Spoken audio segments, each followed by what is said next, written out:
Assalamualaikum warahmatullahi wabarakatuh. Apa kabar anak-anakku sekalian yang sangat ibu sayangi dan ibu banggakan, anak-anak hebat SMA Negeri 9 Kota Bekasi. Marilah kita berjumpa kembali pada materi sosiologi kali ini, yaitu KD 3.5, itu evaluasi pemberdayaan komunitas dalam rangka untuk mengatasi ketimpangan sosial yang ada di masyarakat. Pada video kali ini, kita akan belajar bersama mengupas tuntas untuk evaluasi pemberdayaan komunitas secara bersama-sama. Video ini, apabila kalian menyukai, maka silahkan di like atau di subscribe. Terima kasih. Assalamualaikum. Bismillahirrahmanirrahim. Assalamualaikum warahmatullahi wabarakatuh. Apa kabar anak-anak ibu yang sangat ibu sayangi? Salam sehat, sukses, dan bahagia selalu. Tetap barokah walaupun kita semuanya tidak bertemu di kelas ini, namun sebagian ada di rumah. Tetap tolong jaga kesehatan dengan prokes yang ketat, dan salam untuk keluarga di rumah. Marilah kita bertemu lagi pada pembelajaran sosiologi kali ini bersama Ibu, ya. Dan Ibu di sini akan membahas tentang evaluasi pemberdayaan komunitas yang memang harus kita ketahui, di mana dalam mempelajari evaluasi pemberdayaan komunitas tersebut, kita sebagai makhluk sosial dan makhluk individu, tentunya kita harus dapat menyikapi hidup supaya hidup kita tetap stabil, jangan sampai terjadi ketimpangan sosial. Kenapa? Karena kita sebagai makhluk individu dan juga makhluk sosial tentunya punya keinginan untuk hidup yang lebih baik lagi. Ya kan anak-anak? Oke, untuk menyikapi itu, maka bersama-sama kita belajar untuk mengevaluasi aksi pemberdayaan komunitas sebagai bentuk kemandirian dalam menyikapi ketimpangan sosial dengan penuh tanggung jawab. Kenapa dengan penuh tanggung jawab? Karena kita harus bertanggung jawab pada diri sendiri, pada masyarakat, terutama bertanggung jawab pada Sang Kholik, yaitu pencipta, Allah, pencipta alam semesta ini. Oke, untuk itu materi pembelajaran kali ini ada 3, yaitu evaluasi pemberdayaan komunitas, pelaksanaan pemantauan dan evaluasi, dan penyusunan laporan hasil evaluasi pemberdayaan. Dan ini Ibu bagi menjadi 2 kali pertemuan. Untuk pertemuan kali ini kita akan membahas poin 1 dan 2 saja pada pelaksanaan pemantauan dan evaluasi. Nah, konsep-konsep pemantauan dan evaluasi aksi pemberdayaan komunitas sudah Ibu singgung di materi KD 3.4. Masih ingatkah untuk itu anak-anak? Nah, kalau ada yang lupa, Ibu ingatkan kembali bahwa pokok-pokok pengertian tentang evaluasi di situ menyangkut 1, yaitu kegiatan pengamatan dan analisis terhadap suatu keadaan, peristiwa, gejala alam, atau sesuatu objek. Yang kedua, itu membandingkan segala sesuatu yang kita amati dengan pengalaman atau pengetahuan yang telah kita ketahui atau kita miliki. Yang ketiga adalah melakukan penilaian atas segala sesuatu yang diamati berdasarkan hasil perbandingan atau pengukuran yang dilakukan. Oleh karena itu, berarti kegiatan evaluasi itu mencakup apa? Tentang observasi. Observasi adalah apa? Kita harus turun ke lapangan, mengobservasi. Jadi kita harus tahu betul apa yang terjadi, dan kita bisa membandingkan hasil pengamatan dan pengambilan keputusan di dalam kegiatan penilaian. Itulah di dalam kehidupan kelompok atau komunitas. Oke. Nah, dalam program evaluasi dan aksi pemberdayaan komunitas, kita tahu bahwa ada 6 ragam, ya, tadinya 8 tapi kita spesifikasikan ke dalam 6 ragam evaluasi. Yang pertama adalah evaluasi formatif dan evaluasi sumatif. Artinya evaluasi yang dilakukan pada saat kegiatan pemberdayaan komunitas berlangsung dan pada saat berakhirnya kegiatan pemberdayaan komunitas. Yang kedua, ongoing evaluation and ex post evaluation. Ini maknanya sebetulnya sama, nak. Cuma di ongoing evaluation itu dari rencana, dari perencanaan sampai di dalam pelaksanaannya, dan pada expose. Jadi setelah kegiatan itu betul-betul sampai menentukan pada apa sih yang evaluasi atau solusi yang harus kita lakukan. Yang ketiga adalah evaluasi intern dan evaluasi ekstern. Intern itu dilakukan oleh komunitas itu sendiri, dan evaluasi eksternal atau ekstern itu dilakukan oleh pihak lain atau oleh kelompok lain atau oleh pelaksana yang mendanai itu sudah sesuai, sudah berjalan atau belum, itu eksternal oleh pihak lain. Dan yang keempat adalah evaluasi teknis dan evaluasi ekonomi. Jadi kalau evaluasi teknis itu kepada teknik pelaksanaannya, bagaimana teknis pelaksanaannya, sudah berjalan sesuai dengan rencana atau belum, sudah sesuai dengan goal atau tujuan yang kita ingin capai atau belum, dengan teknis apa melaksanakannya. Tetapi kalau evaluasi ekonomi itu secara ekonomi, ya, jadi dalam komunitas misalnya ada suatu kegiatan yang harus dievaluasi, bagaimana sih secara ekonomi bisa nggak mendongkrak atau meningkatkan ekonomi komunitas tersebut. Artinya hasil itu harus lebih besar, minimal 50% daripada modal awal, itu seperti itu. Nah, evaluasi program, pemantauan program dan evaluasi dampak program di sini. Berarti yang dievaluasi adalah programnya. Jadi program awal seperti apa, pemantauan program itu saat pelaksanaan program itu seperti apa, dan evaluasi dampak program. Apakah program tersebut bisa berdampak kepada komunitas tersebut secara positif? Artinya bisa meningkatkan taraf hidup, seperti itu. Nah, yang keenam adalah evaluasi proses dan hasil. Evaluasi proses itu pelaksanaannya. Saat pelaksanaan kegiatan sama sebetulnya intinya, ya, saat pelaksanaan itu prosesnya seperti apa? Apa proses berjalan sesuai dengan rencana atau tidak? Apabila tidak, mengapa? Sebabnya apa? Kegagalannya di mana atau di unsur mana? Dan pada evaluasi hasil itu, hasilnya apakah sesuai dengan goal atau tujuan awal yang telah direncanakan? Apabila tidak, ada kendala apa? Nah, itu ragam evaluasi dan atau dalam aksi pemberdayaan komunitas. Nah, untuk berikutnya adalah kegunaan evaluasi pemberdayaan komunitas. Itu juga ada 3. Yang pertama adalah kegunaan secara operasional. Jadi kegunaan saat pelaksanaannya, operasionalnya berguna tidak? Adakah hal-hal yang tidak, misalnya ada unsur-unsur yang memang harusnya kegiatan pemberdayaan komunitas itu dapat berjalan dengan lancar, tetapi ada hal atau sesuatu yang gunanya memang tidak efektif dan efisien. Itu yang harus dievaluasi sehingga kegunaan itu secara operasional terdeteksi sejak dini, seperti itu. Dan kegunaan analisis bagi pengembangan program.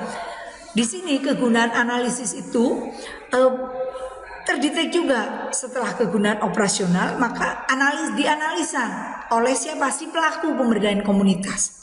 Nah, apabila dalam kegunaan di sini itu ada hal-hal yang memang tidak mendukung secara efektif efisien, maka dianalisis. Nah, kalau yang sudah dapat mendukung secara efektif efisien maka dikembangkan. Namun yang tidak maka harus diminimalisir atau kalau bisa dihilangkan. Nah, yang ketiga adalah kegunaan kebijakan. Jadi di sini ada kebijakan-kebijakan yang berlaku di dalam pemberdayaan komunitas, baik kebijakan dari pemerintah, kebijakan dari masyarakat, ataupun kebijakan dari pemberdayaan atau dari lingkungan komunitas itu sendiri. Mana sih kegunaannya efektif tidak, mendukung tidak. Nah, seperti itu. Jadi dan hal itu pun harus kita lihat pada prinsip-prinsip evaluasi aksi pemberdayaan komunitas. Yang pertama, prinsipnya adalah objektif. Kenapa harus objektif? Kita harus faktual, apa adanya. Jadi apa yang terjadi di dalam aksi pemberdayaan komunitas harus dievaluasi secara betul-betul faktual, ya. Jangan sampai subjektif. Kalau subjektif karena kenal misalnya dengan ketua pelaksana komunitasnya. Nah, kita oke deh, bisa, nggak bisa seperti itu. Nah, jadi harus betul-betul faktual apa yang terjadi. Kalau memang ada program yang tidak berjalan, ya harus dihentikan, harus di reschedule, harus diulang.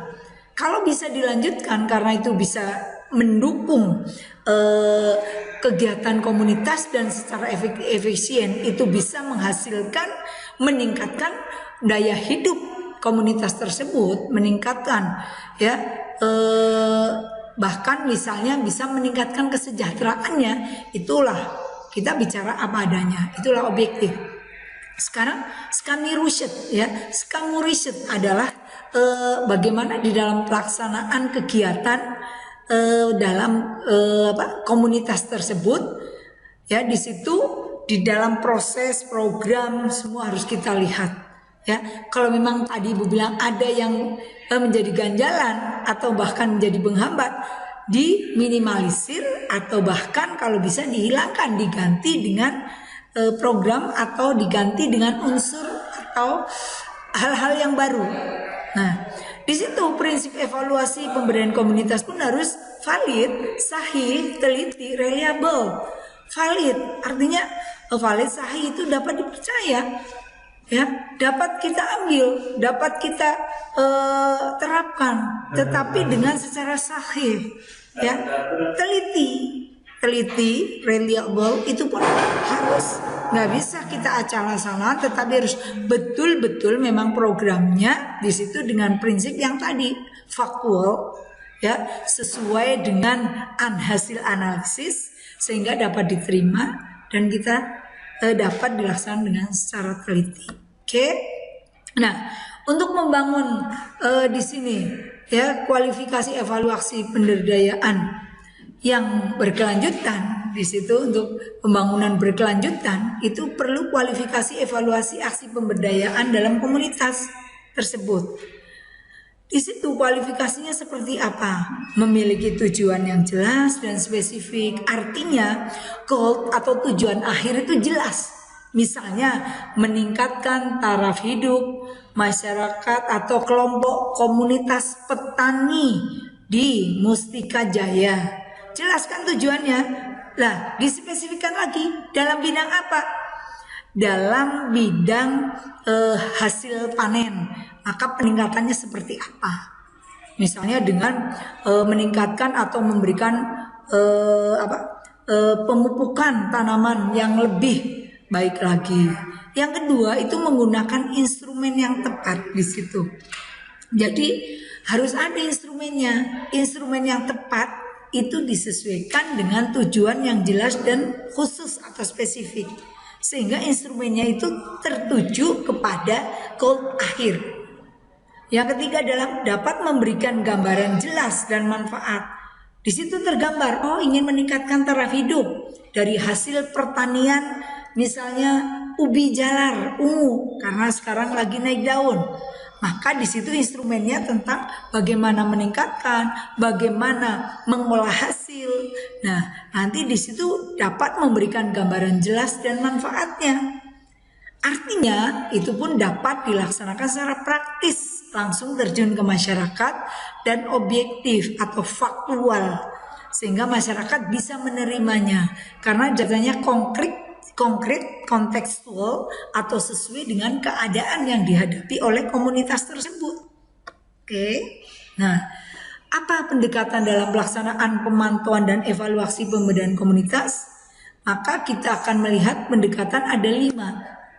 Pendekatan berdasarkan kebutuhan, sesuai tadi misalnya kebutuhan komunitas tersebut, apa yang dibutuhkan. Terus sebagai informan kunci atau informan case, ya, informan kunci artinya kita setelah dapat membaca kebutuhan, kita punya strategi yang bisa menggerakkan komunitas tersebut sehingga mencapai tujuan. Kuncinya apa? Nah, terus forum masyarakatnya ada, jelas ada forum masyarakat dengan pendekatan ke forum masyarakat, kita dengan merangkulnya, kita melibatkannya, dan sehingga masyarakat tidak merasa sedang kita evaluasi atau komunitas tersebut tidak merasa karena kita berbincang dengan masyarakat, ikut serta melibatkan masyarakat tersebut. Dan di situ ada pendekatan indikator ketercapaian apa sih yang ingin dicapai. Nah, tentunya itu semua dapat kita lakukan dengan pendekatan survei dan sensus. Survei artinya kita harus turun ke lapangan. Sensus artinya kita sudah membawa data-data atau membawa instrumen-instrumen yang harus dijawab atau dikerjakan oleh masyarakat tersebut. Nah, sekarang tipe-tipe pelaksanaan pemantauan, evaluasi, dan pelaporan. Itu ada 3 ya. Ada sebelum program dilaksanakan yang disebut dengan pre-program evaluation, yaitu sebelum program dilaksanakan itu kita juga harus tahu arah programnya itu kemana. Jadi jangan begitu program di launch atau di launching begitu saja pada sebuah komunitas, tidak. Kita harus evaluasi dulu ya tipe pelaksanaan. Jadi sebelum program dilaksanakan pun kita harus pre-program evaluation. Tuh.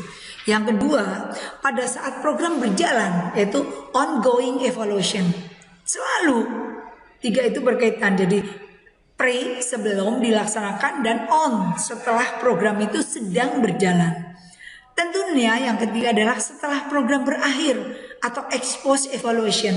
Itu juga harus kita evaluasi atau kita monef lah kalau bahasa umumnya ya, monitoring dan evaluasi sehingga terbaca berapa persen tercapai, berapa persen tidak tercapai. Solusi apa yang harus dilakukan itu setelah ex post evaluation. Nah, itulah materi tipe ya. Nah, dalam pelaksanaan pemantauan ini nanti akan Ibu berikan pada pertemuan kedua, yaitu karena pelaksanaan pemantauan dan evaluasi pemberdayaan komunitas di sini itu memang lebih khusus atau spesifik lagi ya. Untuk itu sampai di sini materi Ibu untuk pertemuan kali ini, yaitu ada 2 kali pertemuan KD 3.5 itu materi evaluasi pemberdayaan komunitas dalam menyikapi ketimpangan sosial. Pada pertemuan pertama cukup, mudah-mudahan ini dapat membantu kalian mengingat kembali, membuka wawasan. Silahkan kalian buka, ada ya nanti dengan web kemendikbud.id. Ibu juga menulis modul di situ dan kalian bisa juga membuka wawasan dengan cara membuka di guru pembelajar atau di mana saja di web internet yang sekarang banyak tersedia. Oke, jangan lupa tetap jaga kesehatan, tetap semangat, barokah, sehat selalu, salam sehat, bahagia dan sukses selalu untuk kalian. Ingat moto kita sosiologi hebat ya, sosiologi ikhlas berbagi, rela memberi, maju bersama, hebat semua. Terima kasih. Assalamualaikum warahmatullahi wabarakatuh.